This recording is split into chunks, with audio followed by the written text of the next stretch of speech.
All right. First and foremost, we give all praises, all honor, and all glory unto the Most High God Yahweh.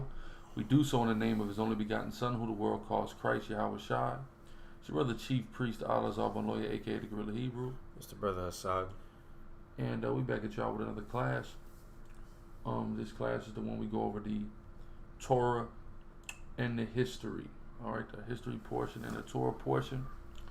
I'm all through the spirit and power of Yahweh Ba'ashem Yahweh Shai. Let's give everybody a second. Good being here. We should have like we usually do Wednesday nights. Situation room this evening. So y'all tune in for that this evening. Shalom to everybody in the room. Remember to like, sub, share, and super chat. All right, keep that in mind. But yeah, we can get started. Let's start there in Exodus, the 16th chapter. It's Exodus 16:1. It says, "And they took their journey from Elim, and all the congregation of the children of Israel came into the wilderness of Sin, which is between Elim and Sinai, on the 15th day of the second month after their departing out of the land of Egypt.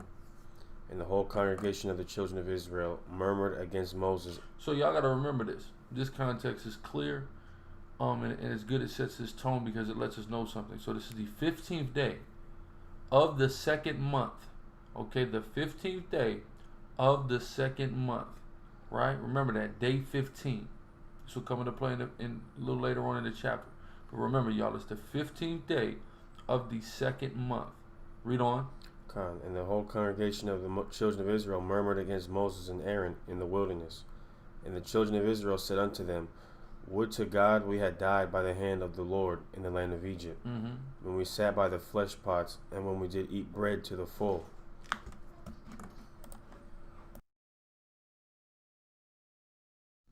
Go ahead. Let's see. "For ye have brought us forth into this wilderness to kill this whole assembly with hunger." So they basically said, Moses, you brought us out here to starve to death, right? Read. Then said Zamora, Israel, Tawadi, Yahweh, Shemiah, Shabrakatah says, go ahead. Then said the Lord unto Moses, "Behold, I will rain bread from heaven for you." So the Most High said, all right, y'all are afraid of starving to death, so I'm going to rain bread down on you guys from heaven, right? Go ahead. "And the people shall go out and gather a certain rate every day." And everybody should gather a specific amount of bread every day, right? Read on. It says, "That I may prove them whether they will walk in my law or no." Go ahead. "And it shall come to pass that on the 6th day they shall prepare that which they bring in, and it shall be twice as much as they gather daily." Go ahead. So on the 6th day it shall be twice as much, right? Remember, this is the 15th day, right? Keep that in mind. So on the 6th day you gather twice as much. Why? Read. "And Moses and Aaron said unto all the children of Israel, At even, then ye shall know that the Lord hath brought you out from the land of Egypt. And in the morning, then ye shall see the glory of the Lord, for that he heareth your murmurings against the Lord. And what are we that ye murmur against us?" And Moses said, "This shall be when the Lord shall give you in the evening flesh to eat, and in the morning bread to the full. For that the Lord heareth your murmurings, which ye murmur against him. And what are we? Your murmurings are not against us, but against the Lord." Keep going. And Moses spake unto Aaron, saying unto all the congregation of the children of Israel, "Come near before the Lord, for he hath heard your murmurings." And it came to pass, as Aaron spake unto the children of the whole congregation of the children of Israel, that they looked toward the wilderness, and behold, the glory of Yahweh appeared in the cloud. And Yahweh spake unto Moses, saying, "I have heard the murmurings of the children of Israel. Speak unto them, saying, At even ye shall eat flesh, in the morning ye shall be filled with bread, and ye shall know that I am Yahweh your God." And it came to like what was that? Hebrew Israelite Birmingham, Yahweh Shemiah Shabrakatah, Wata, go ahead. And it came to pass that even the quails came up and covered the camp, and in the morning the dew lay round about the host. And when the dew that lay was gone up, behold, upon the face of the wilderness there lay a small round thing, as small as the hoarfrost on the ground. And when the children of Israel saw it, they said one to another, "It is manna," for they wissed not what it was. Basically, they were asking, what the hell is this, right? Go ahead. For they wist not what it was. And Moses said unto them, This is the bread which Yahweh hath given you to eat. This is the thing which the Yahweh had commanded. Gather of it every man according to his eating. And Omer. Basically, get as much as you need. Right? Go ahead. For every man according to the number of your persons. Take ye every man for them which are in his tents. Exactly. So whoever is in your house, meaning under your responsibility or care, take enough, a sufficient amount of manna that will cover each and every person. Don't get greedy. And don't take too little. Right? Read on. And the children of Israel did so, and gathered some more, some less. And when they did meet it with an omer, he that gathered much had nothing over, and he that gathered little had no lack. Basically, everyone had enough. Go ahead. They gathered every man according to his eating. And Moses said, Let no man leave of it till the morning. Notwithstanding, they hearkened not unto Moses. Yeah, don't try to save it. Right? What is your initial thing going to be? Okay, I'm going to save some of this. I don't know if I'm going to have some tomorrow. You know what that is? Lack of faith. Most High is proving. He said, I'm giving you this to prove you. Right? So in this proving our faith here, if you're saving it up, the Most High just said he's going to rain on this daily what's sufficient for us. He's going to provide for us our daily bread. Right? So if you're saving something up, what is that telling you? You don't have faith that it's going to be there tomorrow. Patricia Tillman, Yahweh Hashem, Yahweh Shai, Barakatah, Wata Wata sister, for your continued support. It's a lack of faith that our people are having right here. Right? So they were storing some of it. They were trying to put some in the jar and keep it, on the side of their tent. Right? Read on. It says, verse 20. Verse 20. Notwithstanding, they hearkened not unto Moses, but some of them left of it until the morning, and it bred worms and stank. See that? It immediately rotted. This manna had a very short shelf life, so you can understand. It goes bad the next day. Period. Ain't nothing you can do about it. Right? So don't keep it. See that? That's why. But you would have never found that out if you would have just ate it all like you were supposed to and waited for the Most High to rain again on it. Right? Read. It says, but some of them left it until the morning, and it bred worms and stank, and Moses was wroth with them. And they gathered it every morning, every man according to his eating. And when the sun waxed hot, it melted. And it came to pass. So you had to hurry up and gather it before noon, essentially. Read. It says, and it came to pass that on the 6th day they gathered twice as much bread, 2 omers for one man, and all the rulers of the congregation. On the 6th day, what day is this? Remember, it started on the 15th day. The 6th day is the 21st day of the month. Read. Came and told Moses. It says, and he said unto them, This is that which Yahweh hath said. Tomorrow is the rest of the holy Sabbath. This is the very first Sabbath that is commanded to us, that we ever observe in the whole Bible. Right here. Tomorrow is the Sabbath. Right? This is 6 days after the 15th day. That's the 21st day. He said tomorrow, which is what? The 22nd day. That is the Sabbath. All right, this is another witness to the validity that we in antiquity, in truth, practice a lunar-based Sabbath rather than a Friday to Saturday Sabbath, right? Because we know a lunar-based Sabbath, the Sabbath comes in what? Pursuant to the phase of the moon, the 1st, the 5th, the 1st, the 8th, the 15th, and the 22nd days of the month, right? So go ahead. It says, tomorrow is the rest of the holy Sabbath unto Yahweh. Bake that which ye will bake today, and seed that you will seed. Do all your cooking today. Right? You got people going around teaching that, this means you can't cook you can't go to work only, right? But you can cook at the crib. No, it says we weren't going to work in the wilderness. What was our jobs in the what we filling out an application in the wilderness, man? No. We didn't have to go to work because the Most High was just raining food on us. Why would we have to go to work? You see what I'm saying? So we weren't going to work during the time of the wilderness, right? During this time.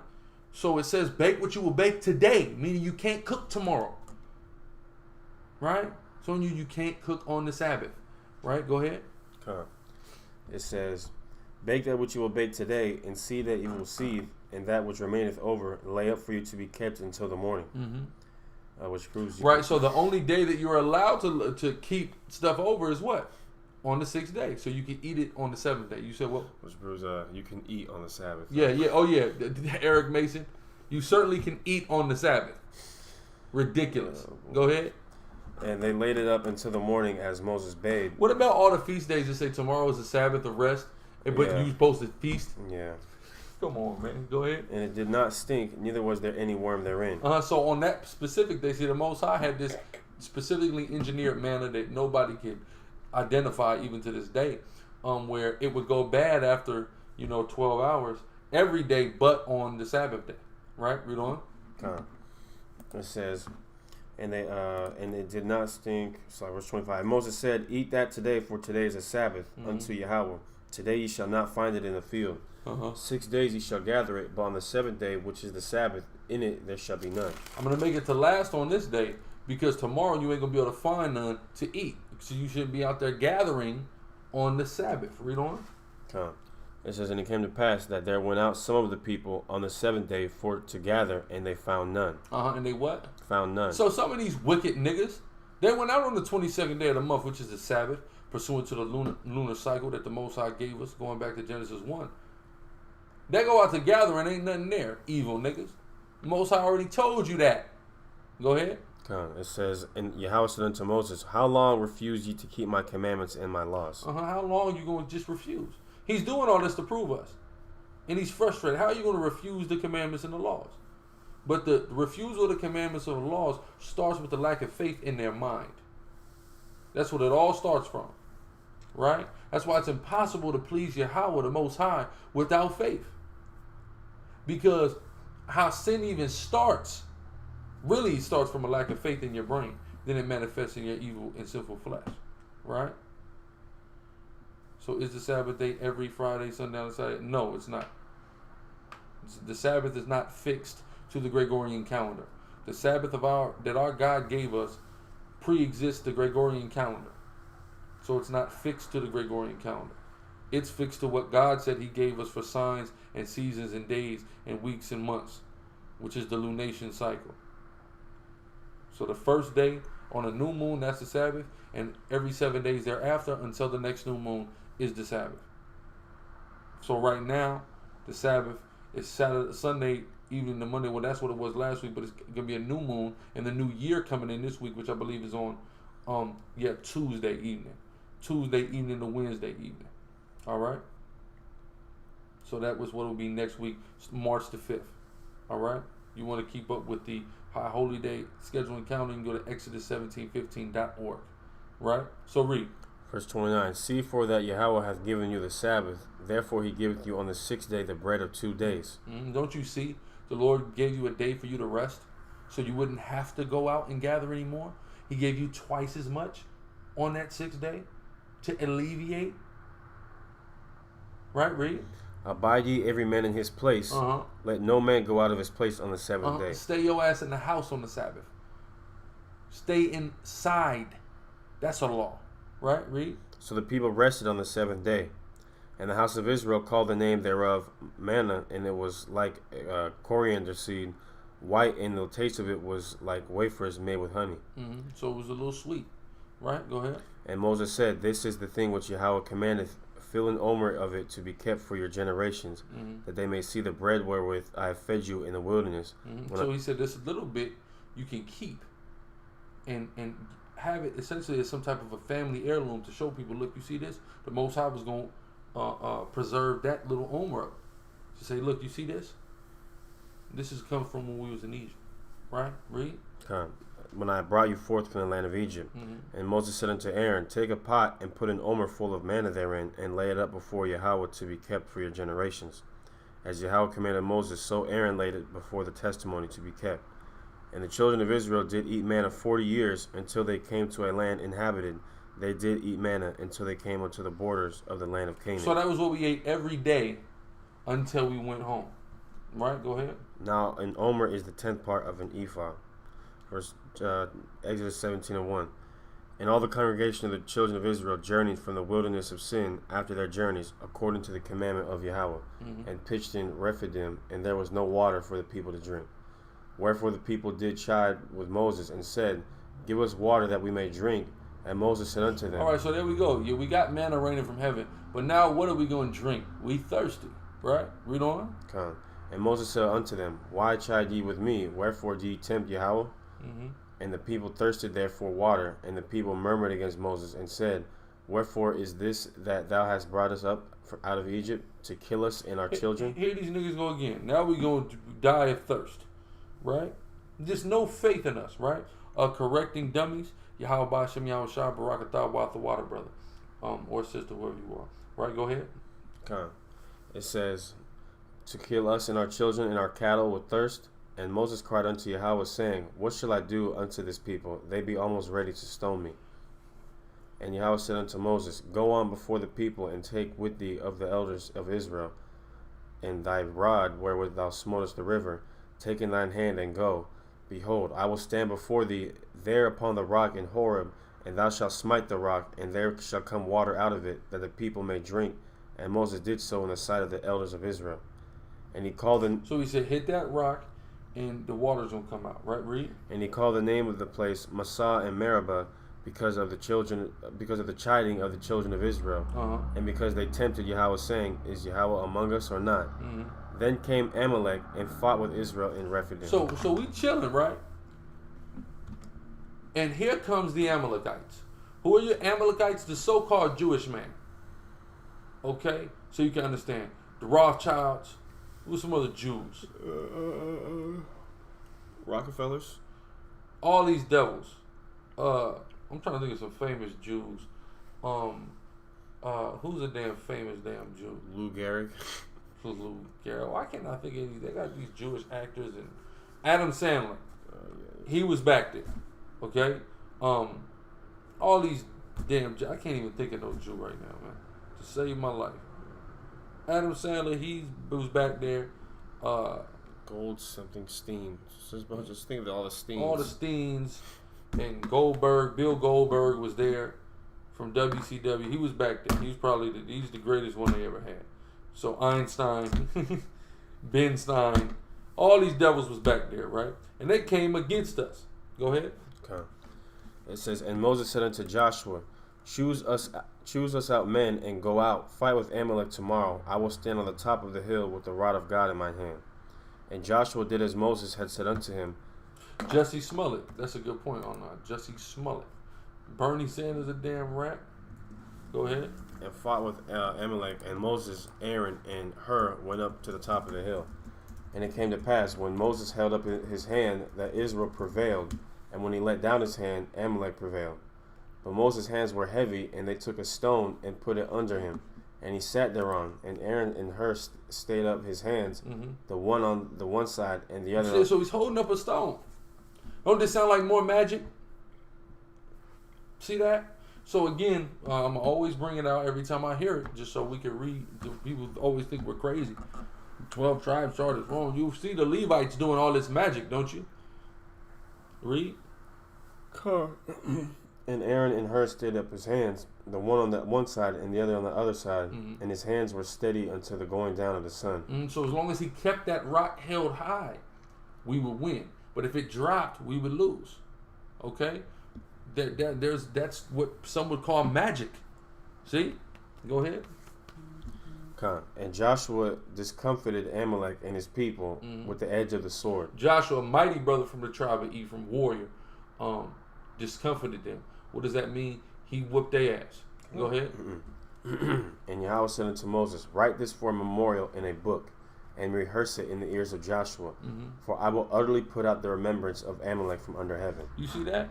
This is that prophecy of the utter extermination of the people of Amalek, right? Who are just a tribe or a kingdom, so to speak, of Edom. The same way Israel had two kingdoms, Judah and Israel, Edom had two kingdoms, Amalek and Edom, right? So the parallel to Amalek is like the polar opposite of the southern kingdom. That's why they call themselves the Jews now. Right, the Bible says, surely the turning of things upside down. So what's upside down? The Amalekites are calling themselves the kingdom of Judah, right? And then the Edomites, which are the other so-called white people, they call themselves Israel, right? It's like a polar opposite, right? That's the turning of thing upside down. That's what you have something called what's that called? The British people, Anglo-Saxon Israelitism, Israelism. Yeah, they calling themselves Israel. Right, the British white people, etc. But really, we Israel and Judah, the so-called black and Hispanic men, right? But just like we had, and then they separate. You have regular white people that don't like Jewish white people. Oh yeah, right? We just had one. Yeah, you know what I'm saying? That's the separate. It's literally they're the polar opposite of us, right? So read. Okay. It says, and Moses built an altar and called the name of it Yahweh Nissi. Right. So when you deal with Exodus 17, like we have Exodus1715.org, you know that's the original name of the camp. It's Exodus 17:15. It's after this. Moses built an altar and called it what? Yahweh Nissi. It's Yahweh Nashyah in the Paleo Hebrew, which means Yahweh is my banner. That's the name of that altar. So that's the reason why we chose that name Exodus 17:15 after that. Like if y'all look at our Sicarii logos, on the bottom there's a banner that has Paleo Hebrew. In the Paleo Hebrew there it's Yahweh Nashyah, right? We represent that altar that symbolizes Yahweh being our banner, right? So read. Okay. It says, for ye said, because Yahweh hath sworn that the Lord will have war with Amalek from generation to generation. Right, matter of fact, Kahan, if you just read the scripture about Yahweh Shai gathering, picking corn, the answer is right there. Right? So go ahead. Okay. This is Exodus chapter 18, verse 1. Uh-huh. When Jethro, the priest of Midian, Moses' father-in-law, heard of all that God had done for Moses and for Israel, his people, and that... So here comes Jethro. Jethro is not an Israelite. Yeah. He's a Hamite. Okay? Read. Okay. It says, and for Israel, his people, and that the Lord had brought Israel out of Egypt. Then Jethro, Moses' father-in-law, took Zipporah, Moses' wife, after he had sent her back, and her 2 sons, of which the name of the one was Gershom, for he said, I have been an alien in a strange land. And the name of the other was Eleazar, for the God of my father, said he, was mine help, and delivered me from the sword of Pharaoh. Go ahead. It says, verse 5, and Jethro, Moses' father-in-law, came with his sons and his wife unto Moses into the wilderness, where he encamped at the mount of God. And he said unto Moses, I, thy father-in-law, Jethro, am come unto thee, and thy wife and her 2 sons with her. And Moses went out to meet his father-in-law, and did obeisance and kissed him, and they asked he bowed down to him. He did obeisance, right? This cuts, when you understand in the New Testament, when you have people, quote-unquote, worshiping people, they're just bowing down to them, right? It's the Hebrew word, the Greek word, rather, what is it? Proskuneo? You said what? Proskuneo. Proskuneo, which means to prostrate or to bow, to make obeisance to somebody, right? Some people, to some definition, that is worship, but that's not worship like you worship the Most High, right? Which would be Strong's G3000, which would be latreia.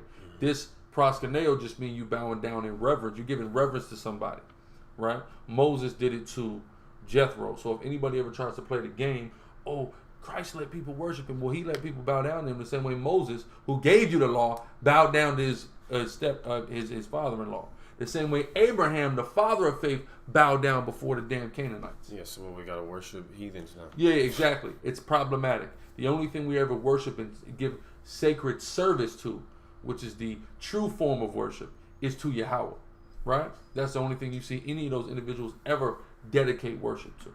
So read. It says, and did obeisance and kissed him, and they asked each other of their welfare, and they came into the tent. That's right. And Moses told his father-in-law all that Yahweh had done unto Pharaoh and to the Egyptians for Israel's sake, and all the travail that had come upon them by the way, and how the Lord delivered them. And Jethro rejoiced for all the goodness which the Lord had done to Israel, whom he had delivered out of the hand of the Egyptians. And Jethro said, Blessed be Yahweh, who hath delivered you out of the hand of the Egyptians, and out of the hand of Pharaoh, who had delivered the people from under the hand of the Egyptians. Now I know that the Lord is greater than all gods. So now Jethro understood that the God of Israel, Yahweh, he's greater than any and all gods. He's greater, right? Mind you, Jethro was a priest in Midian, but he wasn't teaching him to worship Yahweh. But he understands now that Yahweh is the greatest God. Period. Right? Read. It says, For in the thing wherein they dealt proudly, he was above them. And Jethro, Moses' father-in-law, took a burnt offering and sacrifices for God. And Aaron came, and all the elders of Israel, to eat bread with Moses' father-in-law before God. So Jethro brought sacrifices for God. This will come in with our. Keep this in mind for our Torah portion, because this is going to come into play, so you can understand. Because yes, heathens, most heathens, not every heathen, but most heathens, can come and just give a sacrifice to our God. Okay, doesn't mean they're a part of us and they're going to high holy days with us, but they can give a sacrifice to our God. All right, read. It says, and it came to pass on the morrow that Moses sat to judge the people, and the people stood by Moses from the morning until the evening. So what does that mean? Moses sat to judge the people. Moses essentially had a makeshift courtroom set up there in the wilderness where he would deal with and counsel everybody's problems. Yeah. Go ahead. Yeah, that's why when you read earlier, damn, I can't remember where it's at, but when he set up the judges, that they would judge a matter, and if they couldn't, they would come to him. Deuteronomy 1, which we read a couple weeks ago. Yeah. Go ahead. And Moses' father-in-law saw all that he did to the people. He said, "What is this thing that thou doest to the people? Why sittest thou thyself?" So Jethro's going, hold on, wait a minute. Why are you dealing with everybody's issues? Every single issue you got to deal with. Why? Mind you, Jethro is what? A priest, right? So even though he's not a priest to the Most High, he understands functionality, right? He understands how things should work and the best way for something to flow, because he himself has been the head of a congregation of his own, right?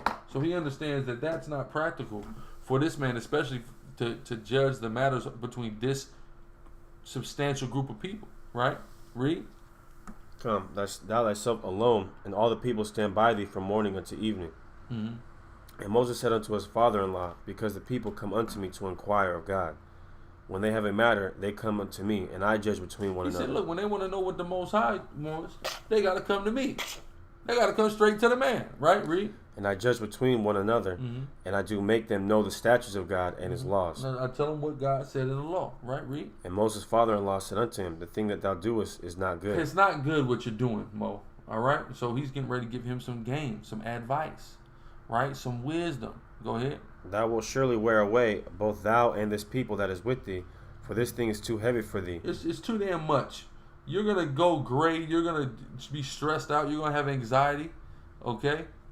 I know the feeling. Read. Thou art not able to perform it thyself alone. You can't do this job on your own, Moses. Go ahead. God. Hearken now unto my voice. I will give thee counsel, and God shall be with thee. He said, look, listen to me. I'm going to give you some game. And the Most High, he going to bless it. Trust me. Right, read. Be thou for the people to Godward, that thou mayest bring the causes unto the Most High. Be thou to the people for Godward. Right, read. It says, and thou shalt teach them ordinances and laws, and shalt show them the way wherein they must walk, and the work that they must do. Moreover, thou shalt provide out of all the people able men. Out of everybody, able men. Right? Able brothers. Read. Such as fear God. Ones that we know have faith in the Most High. Fear the Most High, because that's the beginning of wisdom. Read. Men of truth. Brothers who have integrity, right? Are men of their word, men of respect. Read. Hating covetousness, and place such over them. Right, brothers who hate that wickedness, right, and place over them. Read. To be rulers of thousands, and the rulers of hundreds. So you set people up to rule groups of people, right? Rulers of thousands, rulers of hundreds. This is the setting up of the government of Israel. Rulers of thousands, rulers of hundreds. Read. Rulers of 50s and rulers of 10s. See that? Every 10 people had somebody over them. All right, in Israel, you got 10 people here. There's somebody that's a representative of these 10 people. If there's an issue between these 10 people, somebody's going to judge between that. And if it's too hard, he's going to go to the rule of hundreds. If that's too hard, he's going to go to the rule of thousands. See? And this is the blueprint for what Hamashiach gives us in Matthew 18. If brothers have an issue, let them deal with it. If it's too much, bring in a couple witnesses. If that's too much, bring it before the congregation. It's the blueprint, right? In the Torah. Read. And let them judge the people at all seasons. And all seasons, right? So go ahead. And it shall be that every great matter they shall bring unto thee, but every small matter they shall judge. That's right. Every great matter they bring unto Moses if it's too much. But if it's a small matter, then the officers of 10 and hundreds and thousands, let them deal with it. Read. So shall it be easier for thyself, and they shall bear the burden with thee. Right. So you can't just bear the burden of the whole nation on your own. You need people to help you. Right. Read. If thou shalt do this thing, and God command thee so, then thou shalt be able to endure, and all this people shall also go to their place in peace. So Moses hearkened to the voice of his father-in-law, and did all that he said. And Moses chose able men out of all Israel, and made them heads. Exactly like Bear the Bully says, so like a Congress before there was a Congress, right? Something like that, right? Read.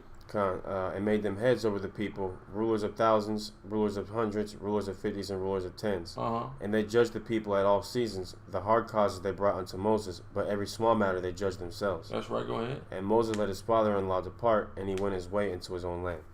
So there you go. Jethro gave him that game, and he went on back to Midian. That was it on that? All right, let's go to Deuteronomy now. We'll go to the Torah portion of Deuteronomy. We'll read 23 to 25. So remember now, as we go into Deuteronomy 23, that heathens can bring sacrifices to our God. Okay? That's about all they can do, but they certainly can bring a sacrifice to show reverence to our God, right? Yahweh, right? So let's go to Deuteronomy 23 and 1. This is Deuteronomy 23 and 1. He that is wounded in the stones. He that is wounded in the stones. What does that mean, wounded in the stones? That means if you were hit in your testicles and it rendered you unable to give birth to children, to have kids, that's what it's talking about, being wounded in the stones. Right?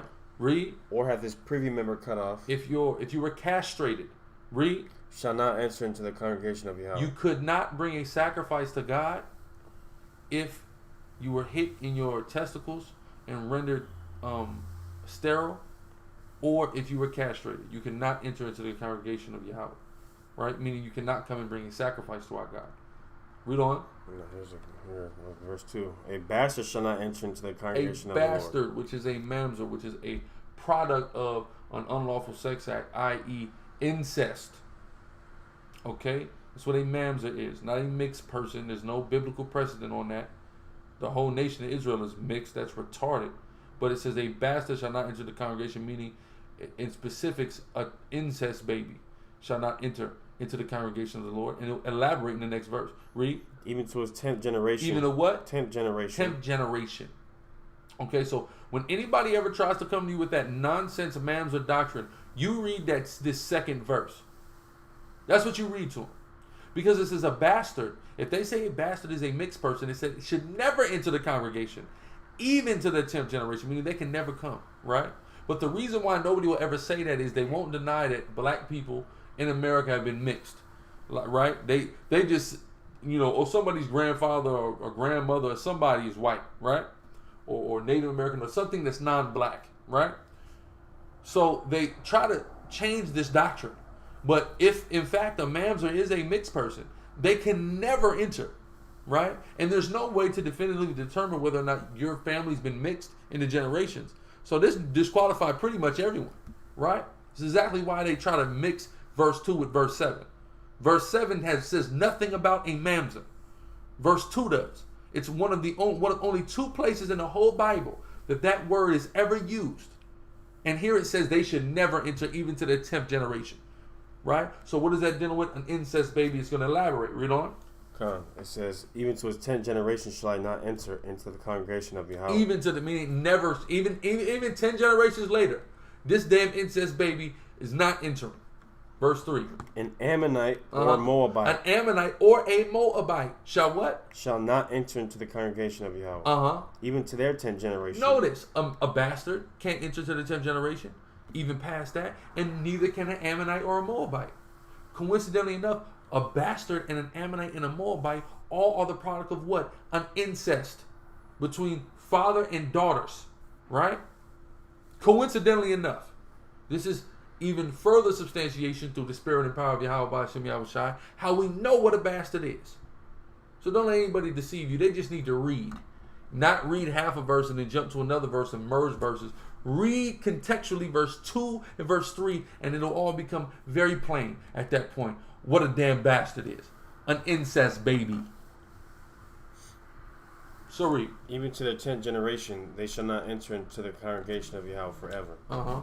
Because they met you not with bread and with water in the way when you came forth out of Egypt, and because they hired against thee Balaam, the son of Beor, of Pethor, of Mesopotamia, to curse thee.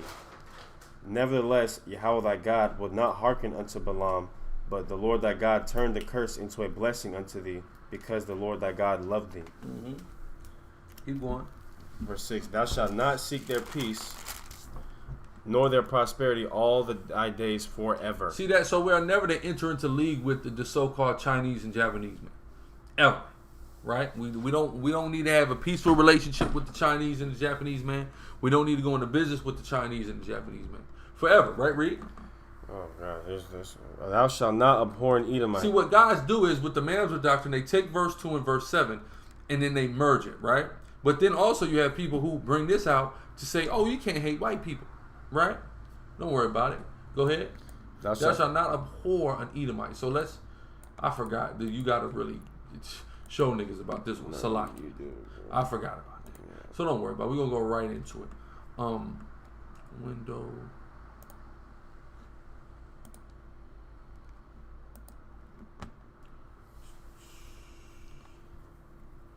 Where we at? Okay, cool. Alright, y'all. So look. Abhor. Let's start here. People think that this verse means don't hate white people. Okay? It's oxymoronic because God hates them. God hates Edomites, right? Well, let's show what this word means. Okay? Tayab in the Hebrew. To abhor, be abominable. Do abominably. Okay? In a ritual sense. Deal with context. Just read the verse. Thou shalt not abhor an Edomite. Now read into 8. For he is thy brother. Thou shalt not abhor an Egyptian. Read on. Because thou was a stranger in his land. Keep going. The children that are begotten of them shall enter into the congregation of the Lord. Shall enter into what is enter the congregation? Give me that in Lamentations. Was that Lamentations 2? About what? What the congregation is. Just so people understand that we're not just making this up.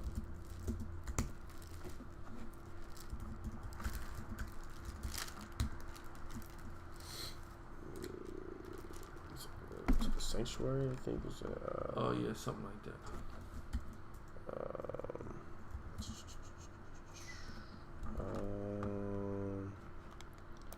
Lamentations 2.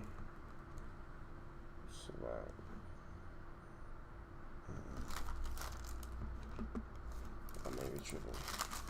I think it's right. What happened? Oh, Salah. Let me take a look.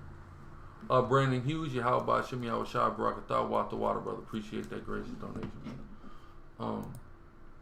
It's right here. Okay, the tabernacle, garden with the star assembly. Is it right here? Oh, I'm bugging. It's a lot. It's one that's cold. You know what I'm talking about? I can't remember off the top of my head. Yeah, we gotta find it real quick. Just to show what the congregation is, because people think that means like live amongst Israelites. Y'all gotta use the Bible, man. You gotta use the Bible and stop just trying to like make stuff up.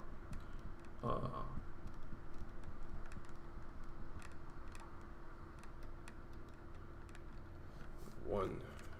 2 and 1? No, I think it's Lamentations first 1? chapter. I think. The adversary has spread out his hand. Lamentations 1 and 10. Yeah, there we go. The adversary has spread out his hand upon all her pleasant things, for she has seen that the heathen entered into her sanctuary. Enter into what? Her sanctuary. Her sanctuary, read.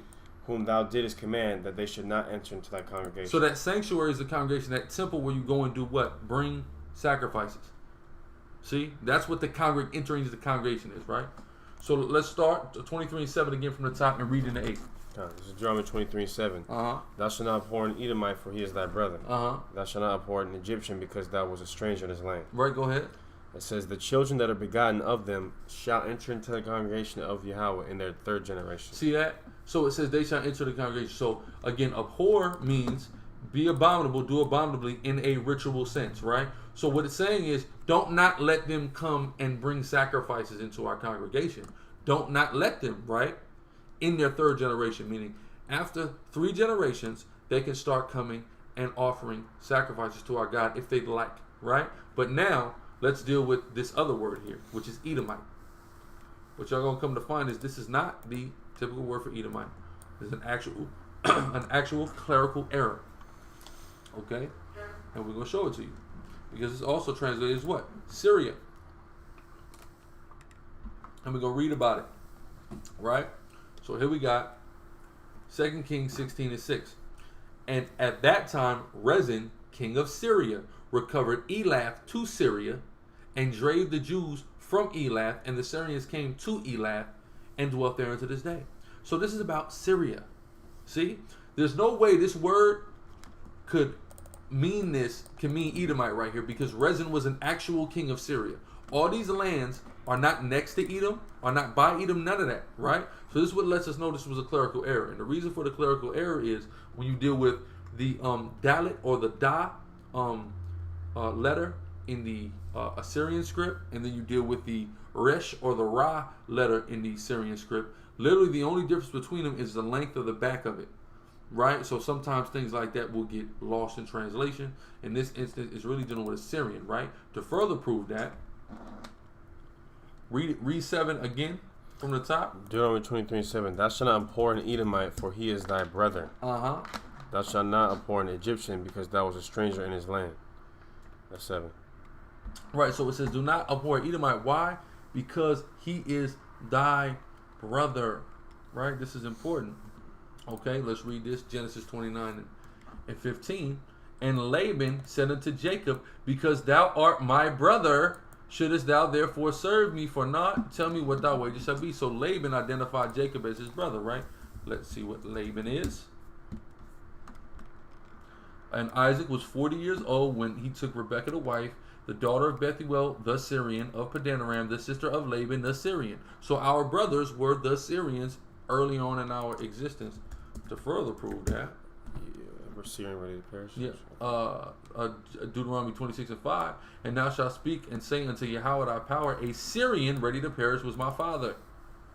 Talking about Jacob. They're calling Jacob a Syrian. Okay. Right? Even when you deal with the 70 souls going in, you know what the name of that picture is? I know what you're talking about. I know what you're about to in go Egypt. Yeah, in Egypt, right? Y'all know this picture. So, too, if I may add onto the point. When you look at this real quick, this picture, right? It says these are Syrians. This is us, though. But it's calling us Syrian. Why? Because Israel is 70 people. That's not on the map as a sufficient nation at this point. It's 70 people. That's it. We're not a nation. We came from Syria, right? Our wives were Syrian. We're coming out of Laban's tent. They reckoned us as Syrians. We were related to them. Yeah. So they were just calling us Syrians. So that's why it says, do not abhor an Edomite, really a Syrian, for he is thy brother. Right? And the Egyptian, because he was a stranger in the land. Meaning you let the Syrians and the Egyptians after 3 generations come and offer sacrifices in the temple. Right? Go ahead. Yeah, Laban was a Syrian. Nahor was a Syrian. All of Abraham's relatives. And that's our wives. All our wives were Syrians. Mm-hmm. So then, what the brother brought out, our forefather was called a Syrian ready to perish. When we went to Egypt, we were reckoned as Syrians. So that's why they're our close kin. They're our brother. That's right. That's right. If anybody is. And also too, am I jumping the gun by getting 2 chapters later? 25:19. About Amalek. You can get it now. We're going to get it anyway, but you can get it now. Are we going to read into it? Yeah, but get it now anyway. To just hammer the point. All right. Deuteronomy, and the reason I bring this out is, if abhor means, let's just say, first off, we already proved that the word there for Edomite is supposed to be Syrian. Number 1. Ephraim Yasharahla, Yahweh Shem Yahushua, Barakatah, Wata Wata, I met somebody else. Oh, Julius Harris, Yahweh Shem Yahushua, Barakatah, Wata Wata. All praise to the Most High, brother. Go ahead. So, Sirach 15:20 says, the Most High has given no man license to sin. He commanded no man to do wickedly. So let's just read 2 chapters later. Let's see what the Most High says. Deuteronomy 25:19. Therefore it shall be, when Yahweh thy God hath given thee rest from all thine enemies round about, in the land which the Lord thy God giveth thee for an inheritance, to possess it, that thou shalt blot out the remembrance of Amalek from under heaven. Thou shalt not forget it. What does Edomite mean? The word Edomite is the suffix "ite" means a descendant of. That's so right. Amalekites are Edomites. The same way a Judite is still an Israelite. So the Most High God commanded us to utterly destroy this tribe of Esau. Mm-hmm. But wait a minute, I thought we couldn't abhor. You can't hate white people. Well, we're commanded to exterminate a certain population of them. That's right. So this can't be what it's talking about. It can't mean, this is not saying you can't hate white people. It's saying you can't do abominably to a Syrian because he's our brother, and then they're. Like, in a ritualistic sense, exactly, right? Which means let them into the congregation. Okay. I mean, it's just that simple, right? But because of white supremacy, our people take that verse and do one of 2 things with it: either love white people or hate people who are mixed. Hate Israelites who may have been mixed with an Edomite. That's the one because of white supremacy. White supremacy makes you do one or two things. Try to use it in reverse or try to conform to it. Right? Son of Gad, Yahweh Shem Yahushua Barakatah Wath the Water. Go ahead. Okay. This is verse 9. Deuteronomy 23 and 9. When the host goeth forth against thine enemies, then keep thee from every wicked thing. If there be among you any man that is not clean by reason of uncleanness that chanceth him by night, then he shall go abroad out of the camp. He shall not come within the camp. But it shall be when evening... So like you read that again. This is important. Go ahead. Deuteronomy 23 and 10. If there be among you any man that is not clean by reason of uncleanness that chanceth him by night. Chanceth him by night. What does chanceth him by night mean? A nocturnal emission. What is a nocturnal emission in layman's terms? A wet dream. Right? So it's dealing with when we would go out to war, and if somebody amongst the fighters, the warriors, had a wet dream, that's called a chance by night, right? A wet dream. Read. It says, then shall he go abroad out of the camp. He shall not come within the camp. He can't come, meaning he got to go away until he's clean. We can't go to war. When we were in mounting up our army, you couldn't go to that physical war unclean. Read. It says, but it shall be when evening cometh on, he shall wash himself with water, and when the sun is down, he shall come into the camp again. Thou shalt have a place also without the camp, whither thou shalt go forth abroad. And thou shalt have a paddle upon thy weapon, and it shall be when thou wilt ease thyself abroad, thou shalt dig therewith, and shalt turn back and cover that which cometh from thee. So like it. Basically you had to keep a shovel when you were out. We were out in the wilderness going to war. To, if you had to defecate, right? Go ahead. For the Yahweh thy God walketh in the midst of thy camp to deliver thee and to give up thine enemies before thee. Therefore shall thy camp be holy, that he see no unclean thing in thee and turn away from thee. Thou shalt not deliver unto his master the servant which is escaped from his master unto thee. He shall dwell with thee, even among you, in that place which he shall choose in one of thy gates, where it liketh him best. Thou shalt not oppress him. There shall be no whore of the daughters of Israel. What was that last part? I'm trying to respond to this, brother. It's a very serious issue. Go ahead. Okay, let me read it again. Thou shalt not deliver, this is Deuteronomy 23 and 15. Thou shalt not deliver unto his master the servant which is escaped from his master unto thee. See that? That's the Underground Railroad in the bottom. Somebody escaped, you don't bring him back. Right? Go ahead. He shall dwell with thee, even among you, in that place which he shall choose in one of thy gates. Where it liketh him best, thou shalt not oppress him. It says, there shall be no whore of the daughters of Israel. There should be no Hebrew Israelite woman should be a stripper or a prostitute, okay? Or setting up premium on Snapchat where she busts it open, all right? Which is a whore still. Read. Nor a sodomite of the sons of Israel. Thou shalt not bring the hire of a whore, or the price of a dog, into the house of Yahweh thy God, for any vow. For even both these are abomination unto the Lord thy God. So like a righteous hate said, I still miss something. What does a heathen get? It doesn't say a heathen gets anything in return for a sacrifice. But heathens believe in pantheons. They believe in a polytheism, right? So they'll think they may think they get something in return. They don't say they get anything in return. That doesn't mean they don't get anything in return, but that's not the point. The point is if they want to come and bring a sacrifice to our God, they are able to do it. Okay, not all heathens, but some heathens. Okay, Ammonites and Moabites, they can't do it. Canaanites, they can't do it, right? But after the third generation, Edomites and not Edomites, rather, so like Syrians and Egyptians can do it. But anybody else can come and just do it anyway, right? Go ahead. Thou shalt not lend upon usury to thy brother, usury of money. Right. What does that mean? That means you can't charge somebody interest on a loan who's an Israelite. Any black, Hispanic, or Native Indian person, if they want to borrow 20 from you, you don't ask them for 40 in return. You give them 20, they give you back 20. Read. It says usury of money, usury of victuals, usury of anything that is lent upon usury. Unto a stranger thou mayest lend upon usury. But any non-Israelite, you can charge them interest. That's hating them. I want you to understand that. That's literally hating them. Yeah. That's right. Ask about these interest loans. I could ask probably anybody in this chat about high interest loans. Right? Don't you gotta hate somebody to charge them that much damn interest, to put them in debt for that long, to take you 20 damn years to pay off a damn $5,000 credit card? That's hatred. Right? Well, God said we can hate the heathen. Through what? Charging them interest. Go ahead. It says, unto a stranger thou mayest lend upon usury, but unto thy brother thou shalt not lend upon usury. But unto any Israelite, you don't lend to that brother usury. Yeah. Read. And it's like, I don't want to get too off topic, but you just read all throughout the Torah. I mean, really throughout the Bible, but just since we're reading it, specifically the Torah, what the Most High says we can do to the heathen, but we can't do to other people. Like, we can't have we can't buy and sell our own people. If something dies of itself, we can't let our brother eat it. We can give it to the heathen, though. We can tax the heathen. You see what I'm saying? Like, we can just totally mistreat these people. And God doesn't change. But he's just going to bring his son just to love everybody. Why? What kind of sense does that make? This doesn't even go with the theme of the Bible. Just all of a sudden, changed. All of a sudden, he just doesn't care about these people, and just bam. Now it's love everybody time. What kind of man? I mean, when I read the Torah, like when I first came to the truth, I just read the Torah one night. Just read it, the whole thing. I'm thinking in my head, I wasn't even remembering precepts like that, but I was thinking, dude, this is racism right here. Like, this is pure, this is great, but it's like Soldier Isaiah said, show your hate through taxing. It's literally, because just like we always say, what, love is an action.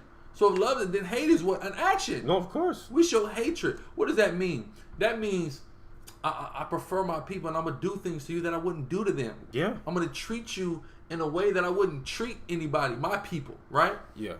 Go ahead. That's why the Most High right here said there shouldn't be a whore of the daughter of Israel. So like on the law, and somebody not paying you back is they have to restore to you 20%. So in that instance, because they stole from you, they pay you back plus 20%. Go ahead. Yeah, he said there shouldn't be a whore of the daughters of Israel. He didn't say there shouldn't be a whore of the daughters of damn Cush or Esau. You know what I'm saying? Yeah, they are whores. That's right. They are whores. But let's see. That's right, Luis.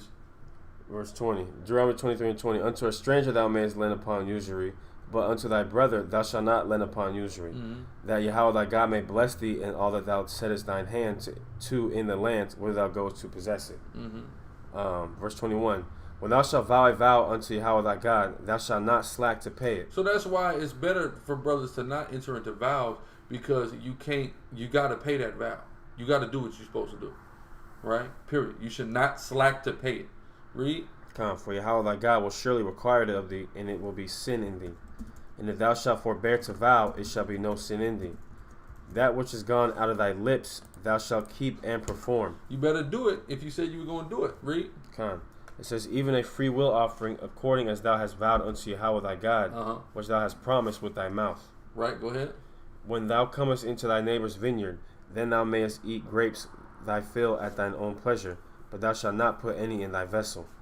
When thou comest... So basically, they leave those outskirt grapes so you can eat. It's like a welfare program, but they don't say you don't gather those grapes and leave with them, but while you're there, you can eat of them. Right? Read on. When thou comest into the standing corn of thy neighbor, then thou mayest pluck the ears with thine hands, but thou shalt not move a sickle unto thy neighbor's standing corn. That's right. You can just grab some corn. Right? Read. This is Deuteronomy 24 and 1.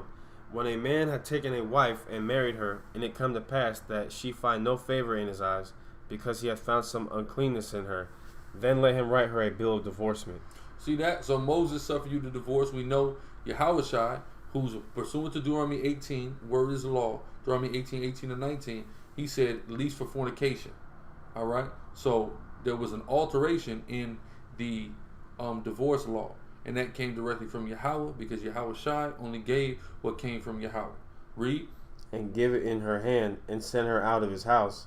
And when she is departed out of his house, she may go and be another man's wife. And if the latter husband hate her... So basically, once a woman is divorced, she can be another man's wife. Okay, once she's divorced. Even if somebody unlawfully divorced her for something he shouldn't have, as soon as you write that paper, she's free to be another man's wife. Go ahead. And giveth, it says, and if the latter husband hate her, and write her a bill of divorcement, and giveth it in her hand, and sendeth her out of his house, or if the latter husband die, which took her to be his wife, her former husband, which sent her away, may not take her again to be his wife. So essentially, if you divorce a woman, once you write her that bill of divorce, you cannot take her back. Right? Go ahead. After that she is defiled, for that is abomination before Yahweh. So you take her, you marry her, you divorce her. Then she goes and lays with somebody else. right? Then you take her back. Oh no, that you can't do that, right? So you better be sure when you write that bill. Go ahead. Okay. It says, and thou shalt not cause the land to sin, which Yahweh thy God giveth thee for an inheritance. When a man had taken a new wife, he shall not go out to war, neither shall he be charged with any business. That's right. So that when a brother would take a new wife in that time, essentially, we know about honeymoons in this society. Honeymoon might be a weekend, a week, 2 weeks, right? The quote-unquote honeymoon in Israel, you're about to see how long that was, read. Come. It says, neither shall be charged with any business, but he shall be free at home 1 year. For what? 1 year. 1 year. You getting to know that sister and you making love to that sister for a year's time in Israel. That's powerful. Now we don't even have the ability to do that because it literally says no business. That literally means you ain't going to work for a whole year. You can't take a year off of work and live in this society, right? So it's not. That's why Paul said they didn't have wives be as though they had none. That's applicable to an instance like this, right? Go ahead. And shall cheer up his wife which he hath taken. No man shall take the nether or the upper millstone to pledge, for he hath taken a man's life to pledge. If a man be found stealing any of his brethren of the children of Israel, if a man steals Israelites, read, and maketh merchandise of him, and sells Israelites. Did this happen in West Africa? Yes, it did. Okay, contrary to popular belief, it wasn't just Hamites selling Israelites. Israelites sold Israelites. Hamites sold Israelites. Edomites captured Israelites. Edomites tricked Israelites. Right? Read. And maketh merchandise of him or selleth him, then that thief shall die, and thou shalt put evil away from among you. You got to die, man. So a lot of judgment came on the Israelites that are in West Africa as a result of some of them being complicit with the white man, with the Arab man, and selling Israelites into slavery. Read. Take heed in the plague of leprosy that thou observe diligently, and do according to all that the priests, the Levites, shall teach you, as I command them, so ye shall observe to do. Remember what Yahweh thy God did unto Miriam by the way, after that ye were come forth out of Egypt. When thou dost lend thy brother anything, thou shalt not go into his house to fetch his pledge. That's right. So when you lend to somebody something, you don't kick their damn door in to get what's owed to you. Okay? You don't do that. Read. Thou shalt stand abroad, and the man to whom thou dost lend shall bring out the pledge abroad unto thee. So you let him give it to you, right? You don't try to force their hand. You let him give it to you. Go ahead. And if the man be poor, thou shalt not sleep with his pledge. In any case, thou shalt deliver him the pledge again when the sun goeth down. So the pledge is like collateral, so you can understand. Go ahead. Okay. It says that he may sleep in his own raiment and bless thee, and it shall be righteousness unto thee before Yahweh thy God. Thou shalt not oppress an hired servant that is poor and needy, whether he be of thy brethren or of thy strangers that are in thy land within thy gates. At his day thou shalt give him his hire, neither shall the sun go down upon it. That's right. So, like, you got a paycheck in America where you get paid, you know, every 2 weeks, or some people every week. Some people on a salary, they get paid once a month. The way that our society is set up, you pay somebody every day, right? Like anybody who knows they went to I believe they changed the name of Labor Ready, but you know, if you go to one of them labor things that give you like a work for the day, or you might get work for 2 or 3 days off of them, you know, they pay you that day for the work that you did that day, right? Read. It says, at his day thou shalt give him his hire, neither shall the sun go down upon it, for he is poor and setteth his heart upon it. Lest he cry against thee unto Yahweh, and it should be sin unto thee. Verse 16. The father shall not be put to death for the children, neither shall the children be put to death for their fathers. Every man shall be put to death for his own sin. Exactly. So what does that mean in Israel? Your child don't get punished for what you did, right? Your child don't get punished for what you did. You do, right? Read. Thou shalt not pervert the judgment of the stranger, nor of the fatherless, nor take a widow's raiment to pledge. So you don't pervert judgment here, right? Of the widowed and the fatherless, because they don't have that advocate there, that man to speak up for them. So you make sure you always do right by them. Read. It says, but thou shalt remember that thou was a bondman in Egypt, and Yahweh thy God redeemed thee thence. Therefore I command thee to do this thing. Right, read on. When thou cuttest down thine harvest in thy field, and hast forgot a sheaf in the field, thou shalt not go again to fetch it. It shall be for the stranger, for the fatherless and for the widow, that the Lord thy God may bless thee in all the work. So if you forgot some of what you gathered, you leave it there for somebody who is needy to find it. Again, this is like the Most High had a welfare plan in order. Right? Read on. That the Lord thy God may bless thee in all the work of thine hands. When thou beatest thine olive tree, thou shalt not go over the boughs again. It shall be for the stranger, for the fatherless, and for the widow. Read on. When thou gatherest the grapes of thy vineyard, thou shalt not glean it afterward. It shall be for the stranger, for the fatherless, and for the widow. And thou shalt remember that thou wast a bondman in the land of Egypt. Therefore I command thee to do this thing. Right, go ahead. Go to 25. Okay. Deuteronomy chapter 25, verse 1. If there be a controversy between men, and they come unto judgment, that the judges may judge them, then they shall justify the righteous and condemn the wicked. That's right. So you see a matter between two people. Whoever's right is right and needs to be justified. Whoever's wrong needs to be called wicked and condemned and judged accordingly. It ain't popped up yet. I'll see it. Okay. Derek Yehuda, Yahweh Shem Yahweh Shah Barakatah, Watha Wada again, brother. Good to see you. This one, hope you're doing well. Go ahead. And it shall be, if the wicked man be worthy to be beaten, that the judge shall cause him to lie down. He said, get beaten. See, in our culture, this is what you got to understand, how you know it's blacks and Hispanics. Yeah. In our culture, there are certain things that warrant an ass whooping, man. Yeah, let me tell you something, man. If the so-called white man was really the Jew that he claims to be, this would say, thou shalt put thy son in a space of timeout for 30 seconds. You know what I mean? However you so-called white people punish your kids, man. Man, I done seen white kids. Tell me, you seen white kids just talk big-ish to their parents and get away with it. Kinda. I couldn't believe it. Mom. No, I'm talking about F you, I don't mom. want to. I hate you, Mom. I hate you. I just couldn't imagine. God, let me, brothers and sisters, let me tell you something. If I ever say something like that to my dad, Hassan wouldn't be here reading for you. He may be in a box. I would know. A box somewhere buried in somewhere in the West Coast. Who knows?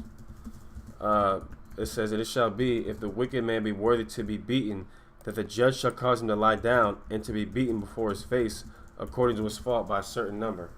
So you get your ass beat in our Bible, just like in the gang world, we call that a DP or a violation.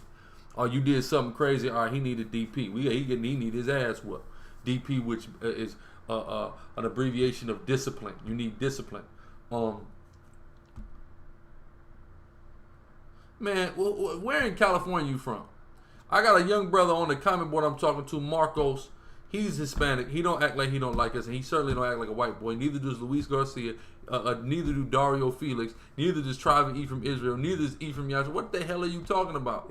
The Hispanics out there in Cali act like I'm from California. You can't tell me nothing about the Hispanics in California. Well, I'll say the niggas in Dallas act like Esau. Yeah, that's right. A lot of them. Well, everywhere you go, Jake is acting like Esau. Niggas acting like Esau. But I would love to know where the hell you live at, where Mexicans act like white people. In Riverside, listen, I don't know what's going on in God awful the Inland Empire. Maybe in Riverside, I'm gonna tell you they don't act like that in San Bernardino, and they don't act like that in damn where else? Whatchamacallit? Any of them cities, Riverside, Rialto. I mean not Riverside, San Bernardino, Rialto, Moval, etc. We got Cam's brothers doing the work out there, so I don't know what in the hell you're talking about. But are there whitewashed, quote unquote, Mexicans and whitewashed black people? Certainly. Of course there is. But who cares if they don't act like they like us? Matter of fact, hold that. Give me that in Zechariah real quick. People keep talking about, Latinos don't act like they like us. Well, I'm gonna tell you something. You know what that proves? That proves that they're Israelites. Okay, and what they mean by us is so-called black people. All right, which is no. I'm talking about he broke the staff. Beauty and bands. That's like middle of Zechariah, I think. Zechariah 14, I believe. Oh, that's late. Oh no, 11. Zechariah 11. All right. Yep, I got it. Zechariah 11:10. And I took my staff, even beauty, and cut it asunder, that I might break my covenant which I made. No, bands is the one we need. Okay, 14, 11 and 14. My fault. Zechariah 11:14. Then I cut asunder mine other staff. Even bands, that I might break the brotherhood between Judah and Israel. That I might break the brotherhood between Judah and Israel. You see that? So the brotherhood was broken. So that's why. It's in the Bible. Okay? Now you know trust will set you free, people. This is why. Because the Most High has broken the brotherhood between Judah and Israel. Right? And the only way for us to get that brotherhood back in truth is to come back into this truth under these laws, statutes, commandments through the spirit and power of Yahweh Bashem Yahweh Shai. Right? Go ahead. Come. It says, Deuteronomy 25:3, 40 stripes he may give him and not exceed. Lest if he should exceed and beat him above these with many stripes, then thy brother should seem vile unto thee. That's right. So you beat your brother ass, but you don't turn your brother into the elephant man. That's what the Bible says. Yeah. There's a reason to beat somebody ass. Ephraim shall not envy Judah. Judah shall not vex Ephraim also. And even it plays into Ezekiel the 37th chapter as well. Yeah, in Detroit, I went down in Detroit to Mexican Town, man. Mexican Town was it's hard to say what the worst side of Detroit is, but Mexican Town was pretty bad. Whatchamacallit? Where we at? So you can beat somebody ass, right? But in beating their ass, you can't beat them too bad, right? So where they seem abominable, they look like the damn elephant man, right? Read. This is Deuteronomy 25:4. Thou shalt not muzzle the ox when he treadeth out the corn. If brethren dwell together, and one of them die, and have no child, the wife of the dead shall not marry without unto a stranger. Her husband's brother shall go in unto her, and take her to him to wife, and perform the duty of an husband's brother unto her. This is called a levirate marriage. A levirate marriage, okay? Very important to understand levirate marriages, all right? That's how Joseph, that's why Joseph has two lineages in Matthew 1 and Luke 3, because of a levirate marriage. Read. See, it's different in different areas, right? Like some people are saying in other places. Even in Northern California, truth will set you free, people. And in certain areas in even Southern California, it's just different things happen for different reasons, man. Okay, go ahead. And it shall be that the firstborn which she beareth shall succeed in the name of his brother which is dead, that his name be not put out of Israel. Go ahead. So you raise up seed to your brother. Read. And if the man like not to take his brother's wife, then let his brother's wife go up to the gate unto the elders and say, my husband's brother refuses to raise up unto his brother a name in Israel. He will not perform the duty of my husband's brother. Then the elders of his city shall call him and speak unto him. And if he stand to it and say, I like not to take her. If he say, I don't want to take my brother's wife to raise up seed to him. This is why Onan in Genesis got killed. Read. Then shall his brother's wife come unto him in the presence of the elders, and loose his shoe from off his foot, and spit in his face, and shall answer and say, disgrace that man. Go ahead. So shall it be done unto that man that will not build up his brother's house. No, if you can have kids, your stones aren't wounded. Okay? And you can be in the truth with wounded stones. But it's talking about you couldn't enter to the congregation. So when we had our temple, you couldn't come and offer a sacrifice there. Right? But we all have a sacrifice in Yahweh Shai. Okay, now. So you don't need to go to the temple to offer a sacrifice. All of Israel has a sacrifice in Yahweh Shai. But you could be in the truth regardless, but you just couldn't come into the temple in ancient times if you had wounded stones. Right? But if you can have kids, your stones aren't wounded. Wounded stones mean you cannot reproduce or procreate. Right? Read on. It says, and his name shall be called in Israel the house of him that hath his shoe loosed. When men strive together one with another, and the wife of the one draweth near for to deliver her husband out of the hand of him that smiteth him. So if a woman tries to help her husband from getting his ass whooped, read. And putteth forth her hand, and taketh him by the secrets, then thou shalt cut off her hand, thine eye shall not pity her. That's right. So if she goes and takes her brother by the balls, because that would render him unable to go into the temple, like we just read about in Deuteronomy 23. Her hand got to get cut off. So women, don't be out here taking niggas by the balls. All right, read. Thou shalt not have in thy bag diverse weights, a great and a small. Thou shalt not have in thine houses diverse measures, a great and a small. But thou shalt have a perfect and just weight. We shall always have just weight and just balances, man. Go ahead. A perfect and just measure shalt thou have, that thy days may be lengthened in the land which the Yahweh thy God giveth thee. For all that do such things and all that do unrighteously are an abomination. It's basically people counterfeiting, finessing people, so to speak. That's what that was. The diverse weights. It's like you ever seen like on a movie they'll give you a duffel bag full of money. It's all money at the top, and then you peel it back, and it felt like it was all money, but it's not money at the bottom. That's what it basically is talking about. Go ahead. God. It says, for all that Yeah, for all that do such things and all that do unrighteously are an abomination unto Yahweh thy God. Verse 17. Remember what Amalek did unto thee by the way when ye were come forth out of Egypt. God, it is a commandment to remember how evil the Jewish people are. Yeah. It's a commandment. Remember what they did to you. Go ahead. How he met thee by the way and smote the hindermost of thee. How they came to war against us, which we just read about in Exodus. Read. It's spiritual that we just these two portions were lined up like that, because I didn't even do that on purpose. It just happened in the spirit. Right, read. Even all that were feeble behind thee, when thou was faint and weary, and he feared not God. He feared not the Most High. Read. Therefore, that's how even some of us were even able to die, because we were thirsty. You think a Jewish person? Let me tell you something, man. I mean, again, all they got is Bill Goldberg. Yeah. What other champion did they? What's the great Jewish champion? The mighty great Khazar. Yeah. Imagine that. Yeah. Read. Therefore it shall be, when Yahweh thy God hath given thee rest from all thine enemies round about, in the land which Yahweh thy God giveth thee for an inheritance to possess it, that thou shalt blot out the remembrance of Amalek. You should exterminate these people. Right? Read. Thou shalt blot out the remembrance of Amalek from under heaven. Thou shalt not forget it. That's right. Do not forget to exterminate Jewish people. Right? No. Stick that in your pipe and smoke it. All right. Okay. So was Hitler wrong? No. It might have been. No.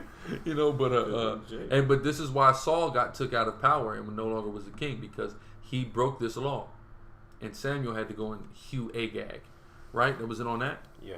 Okay, with that, y'all, we're going to give all praises, all glory, and all honor unto the Most High God, Yahweh. We do so in the name of His only begotten Son, Hamashiach Yahweh Shai. Catch us later for the Situation Room, Most High willing. So, Yahweh Shem Yahshua, thumb everybody. The water for the super chat, and Shalom.